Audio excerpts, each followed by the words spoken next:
ಮುಡಾ ಹಗರಣ ಸಿದ್ದರಾಮಯ್ಯನವ್ರಿಗೊಂದು ರಿಲೀಫನ್ನು ಲೋಕಾಯುಕ್ತ ಪೊಲೀಸರು ಕೊಟ್ಟಿದ್ದಾರೆ. ಪೂರ್ತಿಯಾಗಿ ರಿಲೀಫ್ ಆಗಿಲ್ಲ. ಅದು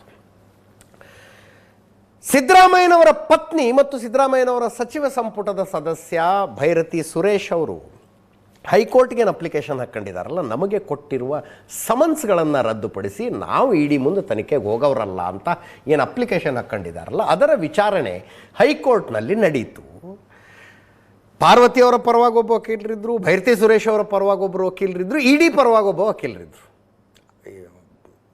ಅದಕ್ಕೆ ಇಡಿ ಪರವಾಗಿ ಕೇಂದ್ರ ಸರ್ಕಾರದ ಪ್ರತಿನಿಧಿಯಾಗಿ, ಇಡಿ ಪ್ರತಿನಿಧಿಯಾಗಿ ಅರವಿಂದ್ ಕಾಮತ್ ವಾದ ಮಾಡಿದ್ರು. ಅವರು ವಾದ ಮಾಡುವಾಗ ಪಾಸಿಂಗ್ ರೆಫರೆನ್ಸ್ನಲ್ಲಿ ಹೇಳಿದಂಥ ಒಂದು ಮಾತು ಎಲ್ಲಿಂದ ಎಲ್ಲಿಗೋ ಚರ್ಚೆ ತಗೊಂಡು ಹೋಗ್ಬಿಟ್ಟಿದೆ.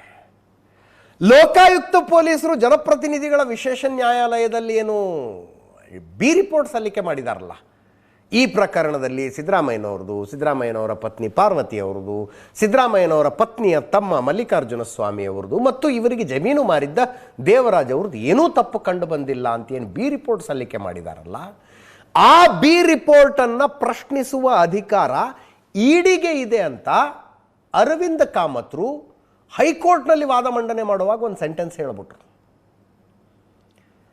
ಇದು ನಮಗೂ ಆಶ್ಚರ್ಯ ಆಯಿತು. ಜನಪ್ರತಿನಿಧಿಗಳ ವಿಶೇಷ ನ್ಯಾಯಾಲಯದ ಮುಂದೆ ಇಡಿ ಪರ ವಕೀಲರು ಹೋಗಿ ನೋ, ಆ ಬಿ ರಿಪೋರ್ಟ್ಗೆ ನಮ್ಗೆ ಒಪ್ಪಿಗೆ ಇಲ್ಲ ಅಂದರೆ ಹೂ ಆರ್ ಯು ಅಂತ ನ್ಯಾಯಾಲಯ ಕೇಳಬಹುದು ಅಂತ ನಮ್ಮ ಅಂದಾಜು.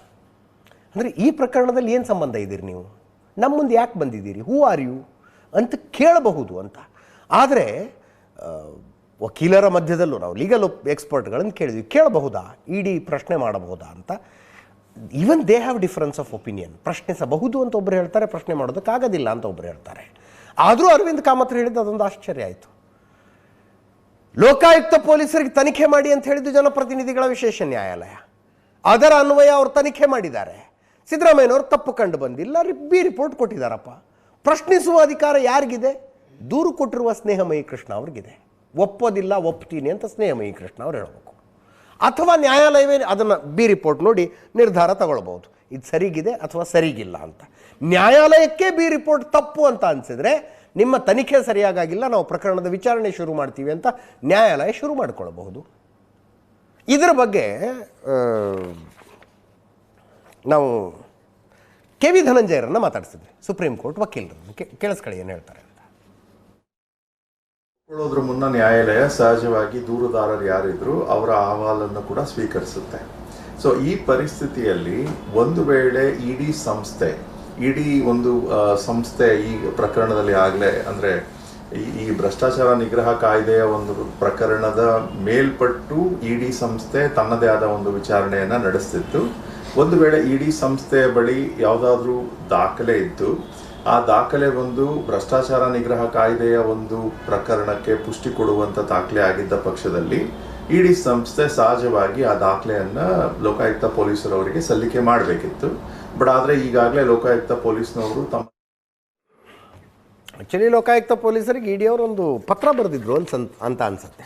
ನಮ್ಮ ಇದುವರೆಗಿನ ತನಿಖೆಯಲ್ಲಿ ಇಂಥದ್ದು ಕಂಡು ಬಂದಿದೆ ನೋಡಿ ಅಂತ. ಅದು ಪತ್ರ ಅಲ್ಲ, ಅದು ಚಾರ್ಜ್ ಶೀಟ್ ಇದ್ದಂಗೆ ಇತ್ತು. ಅದು ಬಳಸಬಾರದ ರೀತಿಯಲ್ಲಿ ಅಧಿಕಾರವನ್ನು ಬಳಸ್ಕೊಂಡು 14 ಸೈಟ್ಗಳನ್ನು ಸಿದ್ದರಾಮಯ್ಯನವರು ತಮ್ಮ ಪತ್ನಿಗೆ ಕೊಡಿಸಿದ್ದಾರೆ ಅಂತ. ಆ ಪತ್ರ ಲೋಕಾಯುಕ್ತ ಪೊಲೀಸರಿಗೆ ತಲುಪ್ತಾ ಇಲ್ಲೋ ನಮಗೆ ಗೊತ್ತಿಲ್ಲ. ನಮಗಂತೂ ಬಂದಿತ್ತು, ಮಾಧ್ಯಮಗಳಿಗಂತೂ ಬಂದಿತ್ತು. ಆ ಟೈಮ್ನಲ್ಲಿ ಜೋರು ಚರ್ಚೆ ಅದು, ಮಾಧ್ಯಮಗಳಿಗೆ ಇದು ಹೆಂಗೆ ಸಿಕ್ತು ಅಂತ. ಈ ಮಧ್ಯೆ ಭೈರತಿ ಸುರೇಶ್ ಅವರು ಚಾಮುಂಡಿ ಬೆಟ್ಟಕ್ಕೆ ಹೋಗಿದ್ರು. ಚಾಮುಂಡಿ ಬೆಟ್ಟದಲ್ಲಿ ಸವಾಲು ಹಾಕಿದ್ದೆ ನಾನು, ಬಂದು ಆಣೆ ಮಾಡಿ, ನನ್ನ ತಪ್ಪಿದೆ ಅಂತ ಪ್ರೂವ್ ಮಾಡೋರು ಆಣೆ ಮಾಡಿ ಅಂತ.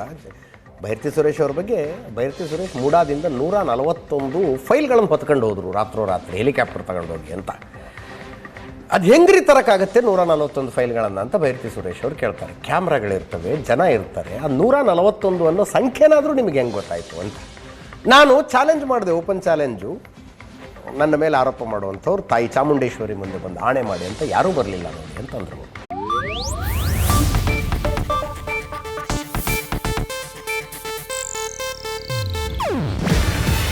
ಇದು ಏಷ್ಯಾನೆಟ್ ನ್ಯೂಸ್ ನೆಟ್ವರ್ಕ್ ಪ್ರಸ್ತುತಿ.